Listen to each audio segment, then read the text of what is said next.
결코 주님을 버리지 않겠습니다 라는 제목으로 함께 말씀 나누기 원합니다. 2021년도 이제 마지막이 되었습니다. 오늘은 또 마지막 주일 예배를 드리고 있습니다. 우리가 한 해를 돌아보면서 특별히 하나님 앞에서 우리의 삶은 어땠습니까? 믿음의 경주, 신앙의 경주를 완주하였다라는 고백을 할 수 있는 분이 몇 분이나 되겠습니까? 예수님 사랑하고 또 말씀에 이끌려 저는 주님의 길, 십자가의 길을 달려가기를 주저하지 않았습니다. 주님께서 내게 맡겨주신 사명 부족하지만 그래도 최선을 다하여 또 감당하기 위하여 몸부림했습니다 라는 고백을 할 수 있다면 그 인생 참으로 복되고 아름다운 인생이라고 할 수 있을 것입니다. 가끔 세상에서는 참 성공하고 세상에서는 오래 많은 열매를 맺고 남 부럽지 않은 그런 인정을 받은 분들이 있을 수 있습니다. 그것도 참 귀하다고 할 수 있겠죠. 그러나 하나님 앞에서 과연 인정받는 삶인가? 하나님 앞에서 그렇지 못하다면 아무리 세상 것 다 이루고 높이 올라간다 할지라도 그 인생 꽝이라고 할 수 있을 것입니다. 신앙의 열매, 우리 신앙의 실체는 특별히 평소에는 잘 모릅니다. 그러나 어떤 순간이 되면 어떤 위기의 순간에 그 신앙의 진면모를 알 수 있게 되는 때가 오게 되어집니다. 마치 향나무가 그대로 있으면 그 향나무 안에 있는 그 아름다운 향을 우리가 맡을 수 없죠. 제대로 품어낼 수 없습니다. 그러나 도끼로 그 가지를 찍었을 때에 그 향이 주위를 다 또 향을 발하지 않겠습니까? 우리 신앙도 그런 부분이 있다라는 것입니다. 순간의 선택으로 평생을 우리 신앙이 보장받지는 못합니다. 한번 신앙생활 잘했다고 평생 잘할 수 있는가? 그것도 아니라는 것입니다. 신앙이란 일생을 달려 살아가면서 매 순간 바른 선택을 하고 매 순간순간 바른 결정을 해야 되는 것입니다. 그런데 그렇게 생각하고 판단할 능력이 자연인에게 있는가, 죄인에게 나에게 있는가, 그럴 능력이 우리에게 없다라는 것을 인식을 해야 되는 것입니다. 오늘 본문에 우리 예수님의 제자들 특별히 3년 동안 주님을 따라다니면서 훈련을 받았습니다. 이제 마지막 순간에 들어오게 되죠. 예수님에게서 많은 말씀을 들었고 많은 또 표적을 보았습니다. 본인들도 기적을 행하는 그런 경험들을 했습니다. 그렇지만 그들은 예수님이 하시는 말씀을 온전히 믿지 못하고 따르지 못했습니다. 예수님이 십자가에 죽으시고 부활하실 때까지 그리고 성령께서 강림하실 때까지 저들의 신앙, 저들의 모습은 예수님이 가르치셨고 예수님이 하셨던 그 길과 그 모습과는 좀 거리가 상당히 있는 부분을 보게 되어집니다. 오늘 우리 중에서도 예수님을 사랑하고 놀라운 기적을 행하신 예수님을 또 믿고 압니다. 그리고 나는 믿는다라고 말하지만 실제로 내 삶의 현장에 가보면 내 삶의 현실을 보면 예수님이 원하셨던 그 삶, 예수님이 살아가셨던 그 삶과 상당히 괴리가 있는 것을 보게 되어집니다. 오히려 주님이 원하셨던 삶과 반대의 삶을 사는 사람들이 불신자들이 아니라 교회 내에도 많이 있다라는 것입니다. 마치 서기관과 바리새인들 같은 이 종교 지도자들의 모습이 나타난다는 것이죠. 그래서 오늘 본문에 등장하는 이 제자들의 모습이 그렇습니다. 이 제자들이 하는 행동들, 말들을 보면 이제 몇 시간 후면 예수님이 마지막 순간을 맞이합니다. 예수님의 죽음을 순간을 맞이하죠. 그래서 십자가에서 이제 처형당하시는 그 순간 앞에서 이들이 어떤 말, 행동을 하고 있는가? 그때까지 예수님이 가시려는 길을 잘 알지 못하고 또 예수님이 그렇게 원하셨던 그렇게 보여주셨던 삶을 잘 따르지 못하고 있는 모습을 보게 됩니다. 그래서 오늘 본문에 보면 본문의 말씀에 예수님이 제자들에게 무엇이라고 먼저 말씀합니까? 오늘 밤 너희가 나를 다 버릴 것이다. 구약에 예언한 것처럼 내가 목자를 치면 양의 떼가 흩어지리라고 했는데 바로 그 예언대로 말씀이 성취가 되는데 너희가 나를 오늘 버릴 것이다. 그리고 내가 부활한 후에 너희들보다 먼저 갈릴리로 갈 것이다. 이 말씀을 하고 계시는 것입니다. 그래서 이 주님이 이 말씀하시자 제자들이 가만히 있겠습니까? 이 베드로가 나서서 절대 주님 그런 일 없습니다. 제가 결코 주님을 버리지 않겠습니다. 죽을지언정 주를 부인하지 않겠습니다. 그러자 또 다른 제자들이 가만히 있습니까? 베드로에게 질 수 없죠. 11 제자들도 다 주님을 버리지 않겠다라고 호언장담하고 있습니다. 오늘 본문에 이들이 다 주님을 버리지 않겠다는 충성 서약을 하게 되는 것이죠. 그러나 이 서약을 제대로 지킬 수 있습니까? 사람이 호언장담한다고 또 아무리 어떤 것을 맹세한다고 그 맹세를 잘 또 서약을 지킬 수 있겠습니까? 우리가 베드로와 또 다른 제자들의 충성 서약을 통하여 몇 가지 중요한 메시지를 나누기 원합니다. 그래서 첫째로 나눌 것은 인간의 배반도 하나님의 주권하에 있다라는 것입니다. 예수님은 제자들의 배신을 알고 있었습니다. 그래서 아셨기 때문에 31절 말씀을 보면 그때에 예수께서 제자들에게 이르시되 오늘 밤에 너희가 다 나를 버리리라 이렇게 말씀하실 수 있었던 것입니다. 정확한 시간이 나오죠. 오늘 밤. 이것은 곧 예수님의 마지막 시간을 예수님이 알고 있었다는 것입니다. 마지막 운명의 시간을 아셨다는 것입니다. 그러므로 예수님은 인간의 배반을 아셨을 뿐 아니라 예수님 자신이 가는 길도 분명히 알고 준비하고 계셨던 것입니다. 그래서 이것은 이 모든 일이 누구의 주권하에 있습니까? 우연히 종교 지도자들, 군인들에 의해서 진행된 것이 아니고 가룟 유다의 배신으로 진행된 것이 아니고 하나님의 주권, 하나님의 계획 아래에 진행되고 있다는 것을 알게 되어집니다. 너희가 다 나를 버리리라고 한 다음에 31절 하반절에 보시면 기록된 바 내가 목자를 치리니 양의 떼가 흩어지리라.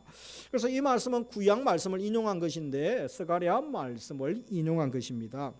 그래서 이 말씀을 인용한 것은 의미가 있는 것이죠. 바로 예수님의 죽으심과 함께 제자들의 배신, 이것은 우연히 발생한 것이 아니고 이미 구약에 예언되었다는 것은 이미 700년 전 또 그 이전에 예언된 그 말씀의 진행이 하나님의 주권하에, 하나님의 주도적인 계획하에 이것이 지금 이루어지고 성취되고 있는 현장이라는 것입니다. 철저하게 하나님의 손 아래 있고 주도권 의도 아래에 있다라는 것입니다. 그리고 또 한 가지는 예수님을 죽이시는 이 궁극적 동의는 바로 어디에 있습니까? 내가 목자를 치리니. 그래서 하나님이심을 알게 되어집니다. 제자들 눈에, 사람들 눈에는 사탄에 의해서 예수님이 죽는 것 같고 예수님의 대적자들, 군인들, 종교 지도자들, 반대자들, 서기관 또 바리새인들에 의해서 예수님이 죽는 것처럼 느껴지게 되죠. 그런 오해를 받습니다. 그러나 하나님은 자기 아들의 죽음을 모른 채 하지 않으셨습니다. 주권을 가지고 계십니다. 그래서 그 일에 주도적으로 하나님이 이끌고 계셨다는 것이죠. 사탄이 승리하지 못하게 되는 것입니다. 물론 예수님을 배반한 자들에 대한 죄에 대한 책임은 본인들이 져야 됩니다. 결코 그것이 면제될 수는 없는 것입니다. 그러나 그들 잘못 때문에 예수님이 능력이 없어서 어쩔 수 없이 끌려다니다가 십자가에서 또 고문당하시고 죽으신 것이 아니라는 것입니다. 우연히 그 당시 악한 사람들을 잘못 만나게 되고 소위 세상 말로 재수가 없었다고 그렇게 말하지 않는다는 것입니다. 그렇게 고통의 자리에 가신 것이 아닙니다. 철저하게 하나님의 주권적 또 계획에 의해서 역사심에 따라서 진행되고 있었다는 것입니다. 우리가 하나님의 주권하에 예수님의 또 체포되심과 또 고난당하심, 죽으심, 제자들의 배신도 진행되고 있다라면 우리의 인생 21세기 오늘날 또 2021년 마지막을 살고 있는 우리의 삶도 한번 돌아보기를 원합니다. 내 삶, 우리 그리스도인들의 삶도 동일하게 하나님의 손에 있고 하나님의 주권하에 있음을 믿으시기 바랍니다. 그 믿음이 없다면 이 시간 그 믿음을 주시기를 주의 이름으로 축복합니다. 그것이 없으면 두려워하고 낭망하고 좌절할 수밖에 없는 것이죠. 하나님의 철저한 간섭하에 있는 것입니다. 결코 우연히 그렇게 되지 않는다는 것입니다. 그래서 이것을 확장해서 생각해 보면 내가 만났던 또 내가 만나게 될 기쁨, 감사 제목들 또 우리가 즐거워할 일들 얼마나 많습니까? 그것뿐 아니라 또 우리가 만났던 일들 중에 반대의 일도 있죠. 또 만나게 될 일들 중에 반대도 있습니다. 고통, 고난, 배신, 거부당함, 미움받고 시기 질투 받는 것, 그리고 또 풀리지 않는 인생의 수수께끼, 왜 이렇게 참 난감하고 복잡하고 애매하고 힘든 어려운 시간들, 사람들을, 사건을 만나야 되는가, 이런 것들조차도 다 누구의 계획 가운데 있는 것입니까? 하나님의 손에 있고 다 주님의 계획하심 아래에 있다는 것을 믿을 수가 있는 것입니다. 그리고 한 가지 더 확신은 반드시 그것이 하나님의 손에 다루어진다면 선하게 인도하실 것을 믿는 믿음을 주시는 것입니다. 그래서 바울이 고백했던 것처럼 로마서 8장 28절이 뭡니까? 모든 것이 합력하여 선을 이루게 하시는 하나님. 우리가 요즘 욥기서 또 큐티 새벽 또 큐티 묵상하고 있지 않습니까? 욥의 인생 얼마나 불쌍한 인생입니까? 끝을 알 수 없는 고난의 길이죠. 그러나 38장의 폭풍우 가운데 임하시는 하나님, 하나님의 임재를 경험하면서 모든 인생의 해답을 다 주시는 거죠. 그의 인생의 회복을 주시지 않습니까? 그래서 우리에게도 마지막 합력하여 선을 이루실 하나님, 지금은 답을 모르고 지금은 이유를 모르고 왜 이 길을 가야 되고 이 끝이 하나님 보이지 않습니다. 그러나 나중에 간증하게 하시고 웃게 하실 하나님, 그 하나님을 믿는다면 우리는 끝까지 그 믿음의 길을 갈 수 있는 것입니다. 예수님을 따라가는 우리 그리스도인들의 모습이 그렇다는 것이죠. 그리고 두 번째, 신앙은 일시적인 결심이나 충성 맹세가 아니라는 것입니다. 우리는 본문에서 베드로의 결의에 찬 충성 맹세를 보게 됩니다. 그래서 예수님께서 너희가 다 나를 버리고 떠나갈 것이다라고 말씀하실 때 베드로는 무엇이라고 합니까? 33절 같이 읽습니다. 베드로가 대답하여 이르되 모두 주를 버릴지라도 나는 결코 결코 버리지 버리지 않겠나이다. 않겠나이다. 그래서 나는 결코 주님 버리지 않겠습니다. 35절에 가면 한 번 더 말하죠. 내가 주와 함께 죽을지언정 주를 부인하지 않겠습니다. 그래서 이 베드로만큼 용기 있게 선언한 사람이 어디 있습니까? 참 베드로 대단하구나 이렇게 칭찬할 수 있겠죠. 그런데 우리가 이 말을 살펴보면 이 표현 속에는 엄청난 교만이 깔려 있다라는 것입니다. 그가 진정 겸손하다면, 진정 주님을 신뢰하고 하나님의 말씀을 더 그의 또 말보다 더 무게를 두었다면 어떤 말을 해야 되겠습니까? 이렇게 쉽게 말할 수는 없었다는 것입니다. 오히려 주님, 저는 연약합니다. 제가 할 수 없습니다. 부족합니다. 저는 능력이 없습니다. 자주 넘어지고 또 배신합니다. 그런데 주님, 그때 저를 붙들어 주옵소서. 그때 용서하시고 감당할 은혜를 주옵소서. 이렇게 오히려 고백하지 않았겠습니까? 그러나 베드로는 주님의 말씀보다 자신을 더 믿고 있습니다. 그리고 다른 제자들, 다른 사람들보다 또 자기 생각은 더 남다르다라는 생각을 가지고 있었습니다. 다른 제자들이야 뭐 그럴 수 있겠죠. 주님 배신하겠죠. 떠나가겠죠. 그러나 저는 주님 좀 특별합니다. 그죠? You are special 그러면서 나는 좀 다릅니다. 나는 저들과 좀 차이가 있습니다. 이 우월감을 드러내고 싶은 그런 마음이 있었던 것입니다. 그래서 이 소위 소영웅주의적 태도, 그의 은행을 보게 되어집니다. 충성을 이야기하지만 그 바탕에는 다른 제자들을 무시하고 있습니다. 그리고 다른 사람들과 나는 생각이 다르다. 은근히 그런 이 교만한 생각, 교만한 마음이 깔려서 그의 말에 드러나고 있는 것을 봅니다. 그런데 그의 호언장담이 말대로 되었습니까?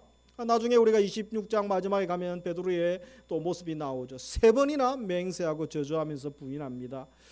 그리고 결국은 그가 할 것 같았던, 지킬 수 있을 것 같았던 그 말 한마디 지키지 못하는, 그래서 통곡하지 않습니까? 그런 연약한 인생이 되었습니다.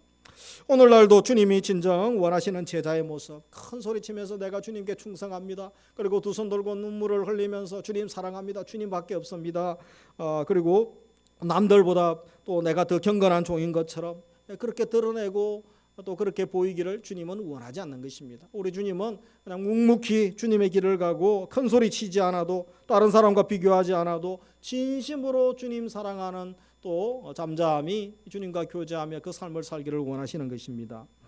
그런데 이 예수님의 의도를 모르는 베드로는 어떻게 합니까? 더 강도를 높이게 되죠. 그래서 그가 더 강도를 높여서 외쳤던 말 35절에 보면 베드로가 이르되 내가 주와 함께 죽을지언정 주를 부인하지 않겠습니다. 그리고 모든 제자도 그와 같이 말하니라 라고 되어 있습니다. 이 베드로는 이상한 사람이다 치더라도 또 혈기가 왕성하고 적극적으로 반응하고, 그냥 감정이, 소위 말하면 어떤 감정이 그저 오면, 느낌이 오면 반응 바로 또 행동하려고 하는 그런 부류의 사람이라고 치더라도 다른 제자들은 어떻습니까? 다 마찬가지라는 것입니다. 마치 기다렸다는 듯 다른 제자들도 똑같이 충성 맹세를 합니다. 그래서 이들은 아마도 이 베드로가 먼저 선수 쳐서 하는 말에 상당히 기분 나쁘고 화가 났을지도 모릅니다. 베드로의 말이 은근히 자기들을 무시하는 투가 있었기 때문이죠. 그래서 자기만 주님 사랑하는 것처럼 잘난 척하는, 혼자 다 하고 있는 이 베드로 보면서 화가 나서 그들도 등달아 호언장담하며 충성 맹세를 하게 된 것입니다. 그런데 몇 시간 지나지 않아 그렇게 잘났던 제자들, 그렇게 호언장담했던 또 충성맹세했던 제자들 다 주님이 십자가에서 또 체포되시고 십자가 고난당하실 때 다 뿔뿔이 흩어지고 도망가지 않습니까? 그러마 나 살려라 하면서 도망가는 인생이 되었습니다. 심지어 베드로는 예수님의 예언대로 3번 예수님을 부인하게 됩니다. 평생 잊지 못하는 그 아픔, 상처를 가지게 되죠. 그래서 베드로가 그 이후에 사역하다가 새벽에 닭 소리만 나도 일어나서 통곡하면서 회개했다라는 또 이야기들이 들려옵니다. 지금도 교만하게 금방 뜨는 우리 인생들에게 이 사건은 경고의 메시지로 다가오고 있는 것입니다. 베드로와 너도 다를 바가 없다는 것입니다. 우리가 이 베드로의 모습, 제자들의 모습을 보면 무엇을 느낍니까? 말은 누구든지 그럴듯하게 할 수 있다라는 것입니다. 말이야 얼마든지 할 수 있죠. 돈 들이지 않기 때문에 수고하지 않아도 되는 것 아닙니까? 입으로 헌신하고 입으로 해외 선교 다 하고 입으로 수많은 선교사들을 구제할 수 있습니다. 입으로 못하는 일이 없을 수도 있습니다. 누구나 할 수 있습니다. 그런데 신앙은 이 흥분된 상태에서 한 번 헌신한다고 한 번 말한다고 그 신앙이 끝까지 가느냐, 그 신앙을 또 유지할 수 있느냐, 그렇지 않을 수 있다는 것입니다.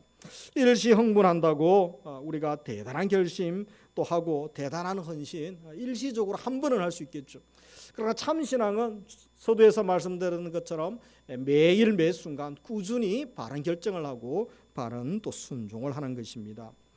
그러나 오랜 고통과 또 시험, 기나긴 시련을 통과함으로 검증되지 않는 신앙 고백, 그 신앙 고백이 없다면 바로 참 신앙이라고 할 수 없다라는 것입니다. 충동적인 결심, 충동적인 약속 같은 것 우리가 조심해야 됩니다. 그래서 저도 상담하거나 또 어떻게 부탁할 때 한 주간 기도해 주시기 바랍니다. 또 같이 한번 기도하고 결정합시다. 물론 이제 미리 응답 받으신 분들은 바로 또 답을 하실 수도 있죠. 그러나 이 기도 시간이 있어야 됩니다. 그래서 어떤 또 헌신하고 결정할 때도 가족의 동의를 묻기도 하고 우리 교회도 중직자 선거할 때 그죠? 가족 자녀들의 동의, 본인의 동의 그리고 계속 기도하게 하고 하나님의 뜻을 구하게 하죠. 이것이 참 필요하다는 것입니다. 신앙은 갑자기 성령 받았다고 하여 확 뜨거워지고 큰 결심하고 사고 한번 쳐보자 하는 식으로 신앙생활을 할 수는 없다는 것입니다. 이것저것 따져보면서 자신의 몸살이고 또 손해보지 않으려고 하는 것, 그것도 참된 신앙인의 모습은 아닙니다. 그런다고 진실된 확신과 소명도 없이 함부로 서원하고 서약하고 헌신하는 것, 그것도 제대로 된 신앙인의 모습이라고는 할 수 없는 것입니다. 군중들이 많다고 많은 사람들이 다 원하고 많은 사람들이 오케이 한다고 그것이 진리가 아닐 수 있습니다. 오히려 빌라도와 같은 선택을 하고 비참해질 수 있다는 것을 기억해야 됩니다. 내가 충성할 그리스도가 누구신지 먼저 깊이 묵상하는 시간이 필요합니다. 그리스도에 대하여 알아야 됩니다. 그래서 그분께서 하신 말씀이 무엇인지, 그분이 무엇을 원하시는지 배우고 알아야 됩니다. 그분이 요청하시는 삶이 무엇인지 깊이 고민해 보아야 되는 것입니다. 그러고도 그리스도를 사랑하고 주님이 너무 좋아서 결정했다면, 오랜 기도와 고민 끝에 결정하고 주신 분명한 확신이 있다면 힘들어도 앞에 장애가 있어도 끝까지 밀고 나가고 또 끝까지 순종하는 삶이 참 신앙인들에게는 요구되어집니다. 때로는 우리가 감당하지 못할 것 같은 일이 있을 수 있죠. 하나님 일을 하는데, 선한 일을 하는데 장애가 없을 수가 있겠습니까? 방해가 없을 수가 있고 해방이 없을 수가 있겠습니까? 그러나 그런 방해가 올 줄 알고 우리가 또 끝까지 믿음으로 순종하며 나아갈 수 있는 것입니다. 때로는 남들이 알아주지 않아도 눈치 보지 말고 우리가 순종하는 길을 갈 수 있습니다. 남들이 뭐라 하여도 오히려 조롱하고 비판한다 할지라도 남들이 어떻게 하더라도 우리가 비교하지 말고 묵묵히 순종의 길, 주님이 가셨던 그 십자가의 길을 우리는 갈 수 있는 것입니다. 그것이 하나님의 자녀의 모습이고 참 신앙인의 모습인 것입니다. 우리에게도 그런 은혜를 달라고 우리가 기도할 수 있는 것입니다. 그러면서 세 번째 기억할 것은 십자가질 마음이 없는 신앙, 참 신앙이 아니라는 것입니다. 베드로를 비롯한 제자들이 이렇게 큰 소리치며 충성을 맹세한 이유가 무엇입니까? 충성 서약, 헌신 서약, 그리스도를 제대로 알고 한 서약이 아니라는 것입니다. 주님이 누구신지도 모르고 또 주님이 하실 일이 무엇인지도 모르고 그냥 충동적으로 이들이 한 서약이기 때문에 결국 그 결과가 비참하지 않습니까? 부도수표에 해당하는 것이었습니다. 35절에 보면 내가 주와 함께 죽을지언정 주를 부인하지 않겠습니다 라는 고백을 하죠. 그래서 여기 원어적으로 보면 이제 내가 만일 주와 함께 죽는다고 하더라도 이 만일 데이라는 이 가정법이 사용되어진 것을 보게 됩니다. 그래서 우리가 이 가정법을 사용할 때 물론 될 일에 대한 뭐 가정하는 것도 있지만 가정법은 대개 뭐죠? 반드시 일어나지 않을 일에 대한 가정을 하는 경우가 많죠. 만약 내가 독수리라면 저 산으로 날아갈 텐데 제가 독수리가 될 수 있나요? 그럴 일은 절대로 없습니다. 그런 지금 의미가 이 본문에 있다라는 것입니다. 그래서 이 베드로가 사용한 이 어법은 뭐죠? 일어나지 않을 일을 전제하고 대답하고 있는 것입니다. 그러니까 이 어법에 담긴 베드로의 마음을 보면 예수님은 결코 죽지 않으신다라는 확신이 그에게 있었습니다. 그러니까 나도 내가 죽을지언정 결코 부인하지 않겠습니다. 이 이야기를 하고 있었습니다. 그래서 말씀을 듣긴 들어도 자기가 하고 싶은 이야기만 또 듣고 하고 싶은 말만 하고 있는 베드로의 모습을 봅니다. 그런데 이 베드로가 베드로만의 문제였습니까? 다른 제자들도 마찬가지였다는 것입니다. 그래서 35절 하반절에 보면 모든 제자도 그와 같이 말하였다라고 합니다.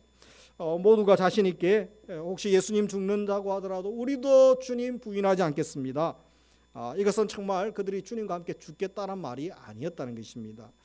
자, 이런 장담하는 바탕에는 결국은 오도된 확신, 그릇된 확신이 존재하고 있었다는 것입니다. 저들이 여전히 앞날을 모르고 있고 오히려 예수님과 함께하는 장밋빛 환상, 이 땅에서 주님과 함께 팔자 좀 고쳐보고 좀 부자 되어보고 떵떵거리며 살아볼 그런 기대감이 여전히, 주님이 이제 몇 시간 후면 죽으시는데 여전히 딴 생각을 하고 있으니까 이런 말을 하고 있는, 호언장담하는, 지키지도 못할 말을 하고 있는 것입니다. 예수님께서 이 땅에 오신 이유가 무엇입니까? 어제 우리 성탄절 감사 예배도 드렸는데 바로 십자가 지시로 낮은 자로 오셨죠. 가장 하나님께서 우리를 살리기 위하여 또 친히 이 땅에 인간의 몸을 입고 오셨습니다. 지금 예루살렘으로 올라가는 일도 오직 한 가지 일, 십자가에서 죽으시기 위하여, 죽어야만 내가 살기 때문에 그 길을 가고 계시는 것입니다. 끊임없이 예수님은 고난당하시고 죽으실 것을 말씀하셨습니다. 그런데 이 거짓 충성 맹세하는 자들은 그런 것에 관심이 없습니다. 예수님이 아무리 세 번이나 강조하셔도 관심이 없습니다. 딴 생각하고 있기 때문에 강조점을 파악을 못했던 것입니다. 우리 예수님이 십자가 순환 예고로 부활을 세 번을 예고하셨죠. 마태복음 16장에 가면 첫 베드로의 신앙 고백 이후에 말씀하시고, 또 17장에서는 변화산 사건 이후에 산 아래에서 말씀하시고, 20장에 가면 이제 예루살렘에 올라가시면서 마지막으로 십자가 죽으심과 부활 순환 예고를 하셨습니다. 그런데 이 세 번의 순환 예고마다 공통점은 뭐죠? 제자들이 듣고 그냥 한 귀로 흘러버렸다는 것입니다. 그 의미를 깨닫지 못하고 또 믿으려고 하지도 않았습니다. 우리 예수님이 죽는다니요, 절대 그런 일이 없습니다. 그들이 기대했던 메시아는 그런 메시아가 아니었기 때문에 그렇죠. 또한 예수님이 고난과 함께 부활도 말씀하셨지만 부활도 그냥 크게 생각하지 않았던 것입니다. 어떻게 생각하면 이 제자들이 지금 큰 소리 치면서 충성서에 가는 것, 이 헌신서야 결국은 예수님의 생각을 전혀 모르고 예수님과 관계없는 서약 맹세를 예수님 앞에 하고 있는 것입니다. 그래서 이런 말씀 들으면 예수님 마음이 얼마나 답답하고 얼마나 안타까웠겠습니까? 진심으로 그리스도를 사랑하고 그리스도께 헌신하고 충성하기를 원하십니까? 그러면 그 대상이신 예수님이 어떤 마음을 가지고 계시고 예수님의 뜻이 무엇인지, 예수님이 어떤 분인지 잘 알아야 됩니다. 무식하면, 또 예수님의 말씀에 무지하면, 바른 지식이 없으면 엉뚱한 충성 서약을 하게 된다는 것입니다. 그리고 정작 충성과 헌신을 받으실 주님이 원하는 것과 반대로 무관한 행동을 하게 되는데 베드로와 제자들이 지금 그런 말과 행동을 하고 있다는 것입니다. 그래서 오늘 예배 드리시는 우리는 또 한 해를 보내면서 주님을 알기를 힘쓰기 바랍니다. 주의 말씀을 사모하시고 말씀을 통하여 하나님 뜻을 아시고 하나님의 마음을 깨달을 수 있기를 원합니다. 그래서 그것을 깨닫고 알았다면 또 우리가 끝까지 순종의 삶, 믿음의 삶을 가는, 십자가의 길을 가고 제자의 길을, 믿음의 길을 갈 수 있는 그 은혜를 부어주시기를 주님의 이름으로 축복합니다. 그리고 또 한결같은 믿음으로 살기를 주님이 원하십니다. 우리도 그 삶을 살기를 원합니다. 여름에는 모든 나무 잎들을 보십시오. 다 푸르기 때문에 어느 것이 상록수고 어느 것이 낙엽수인지 알 수가 없습니다. 그런데 이 상록수와 낙엽수를 구별하는 방법이 뭡니까? 겨울 눈부라치고 오늘처럼 최강 한파에 또 눈이 내리고 강원도에는 50cm 눈이 내리고 이렇게 되면 뭐죠? 낙엽들이 떨어지기 시작합니다. 바로 낙엽수들은 다 떨어지고 앙상한 가지만 남는 것입니다. 그러나 상록수는 이 눈보라가 칠 때에 오히려 더 푸르름을 자랑하고 더 빛을 발하고 있는 것입니다. 그래서 우리 신앙도 마찬가지입니다. 우리 그리스도인의 믿음도 상록수처럼 항상 푸르고 생명력 넘쳐나는 그런 신앙생활을 할 수 있기 원합니다. 한결같은 믿음의 사람, 우리 성경에도 한결같은 믿음의 사람이 참 귀합니다. 참 많지 않습니다. 그러나 우리에게는 다시 한번 한결같은 믿음의 사람, 끝까지 믿음의 길을 가고 주님 앞에 설 수 있는, 그래서 주님이 착하고 충성된 종아 칭찬하시고 품에 안으시고 위로해 주시고 격려해 주시고 주님이 기뻐하시는 그런 인생으로 살아갈 수 있는 은혜를 부어주시기를 주님의 이름으로 축복합니다. 말씀을 맺습니다. 우리 첫째로 하나님의 주권에 미치지 않는 영역은 없습니다. 우리의 실패, 아픔까지도 주님은 다 하나님의 구원을 위한, 하나님의 계획을 위한 도구로 사용하십니다. 그만큼 우리의 삶은 소중하기 때문입니다. 예수님은 제자들의 배신까지도 구원 역사에 사용하셨습니다. 우리 삶에도 배반, 고통, 아픔, 미움, 또 시기, 질투가 있을 수 있습니다. 상처되는 일들을 많이 경험하기도 합니다. 그러나 그것도 다 하나님이 모르시는 바가 아니고 하나님의 손에 다루어지고 있다는 것입니다. 그 은혜, 하나님의 은혜와 사랑은 우리의 실패, 죄책감, 좌절감보다 더 크다라는 것을 기억하시기 바랍니다. 그 크신 하나님의 은혜와 사랑이 있기 때문에 우리가 낭망하지 않고 일어나서 다시 소망하며 살아갈 수 있기 때문에 그렇습니다. 사람들은 나를 믿어주지 않고 버릴지 몰라도 우리 주님은 어떤 실패 가운데 있다 할지라도 우리를 버리지 않고 능력이 없다고, 가진 것이 없다고, 못났다고 버리지 아니하시고 외면하지 아니하십니다. 사랑하시고 기다려주시고 믿어주십니다. 생명까지 주셨는데 주님께서 필요한 거 다 주셨던 것이죠. 하나님께서 예수님을, 하나님의 보물이로 예수님을 보내시고 또 성령님을 또 보내주시지 않습니까? 나머지는 다 주시는 거죠. 제일 중요하고 제일 소중한 거 주셨는데 나머지를 왜 주시지 않겠습니까? 다 주셨다는 것입니다. 그래서 실수와 죄책감에 머물러 있지 말고 용서하시는 주님 바라보고 아버지 앞에 회개하고 자복하고 주의 용서를 구하고 아버지 앞에 달려가시기 바랍니다. 성도의 삶은 전적인 하나님의 주권과 은혜와 섭리 가운데 있습니다. 때로는 이해되지 않는 일이 내 눈앞에 벌어지기도 하고 답답한 또 상황 가운데 있다 할지라도 오늘 우리가 이 말씀을 기억하면 하나님의 손에 다루어져 있고 하나님의 주권 가운데 있고 하나님의 선하신 뜻이 있고 반드시 합력하여 선을 이루게 하실 주님을 믿는다면 우리가 낭망하지 아니하고 다시 또 한 주를 잘 마무리하고 새해를 또 믿음으로 시작할 수 있게 되는 것입니다. 그런 은혜를 부어달라고 우리 자신과 사랑하는 이들을 위하여 기도해 주시기 바랍니다. 그리고 두 번째, 십자가 지신 예수 그리스도를 바로 알지 못한 믿음, 헌신, 그것은 헛것이라는 것입니다. 예수님 바로 알고 충성하는 삶, 참으로 복되고 아름답고 귀한 삶이라고 할 수 있습니다. 십자가 없는 충성 맹세, 자기 희생, 또 자기 부인이 없는 신앙 고백, 충성 맹세 다 거짓이고 헛것입니다. 그런 충성 헌신 언제든지 배신할 가능성이 있는 것입니다. 그래서 내가 충성 맹세한다고 큰 소리 치지 말고 오히려 하나님 불쌍히 여겨주시고 은혜를 베풀어 달라고 겸손히 주님의 은혜를 구하며 나아가시기 바랍니다. 충성 맹세하면서 남들과 비교하지 말고 오히려 나의 부족함을 고백하며 주의 은혜를 구하는 것이 참 신앙인의 모습입니다. 그래서 주님, 저는 자신이 없습니다. 제가 감당할 수가 없습니다. 너무 힘들고 어렵고 저는 자주 넘어지고 약하지만 주님은 강하시고 주님께는 소망이 있고 치유가 있고 능력이 있고 완전함이 있사오니 주님만 바라보고 주님을 의지합니다. 다시 치유하시고 회복시켜 주시고 다시 은혜를 주옵소서, 감당할 은혜를 주옵소서. 기도하면 주님이 그들의 부르짖음과 기도에 응답하셔서 감당할 은혜를 주시는 줄 믿으시기 바랍니다. 주님이 인도하시고 길을 열어주시고 오히려 역전의 하나님, 역전의 은혜를 경험하는 가운데 간증의 주인공이 되게 하실 줄 믿으시기 바랍니다. 그래서 우리가 2021년 남아있는 한 주간 어떻게 살아야 되겠습니까?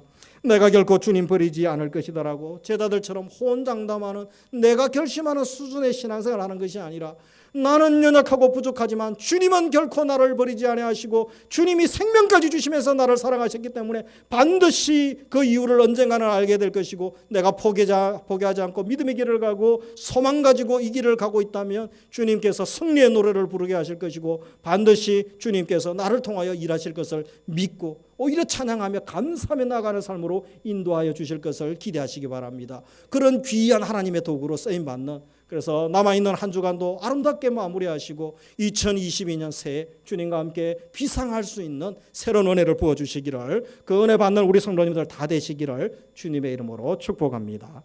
기도드리겠습니다. 아버지 하나님, 은혜를 감사합니다.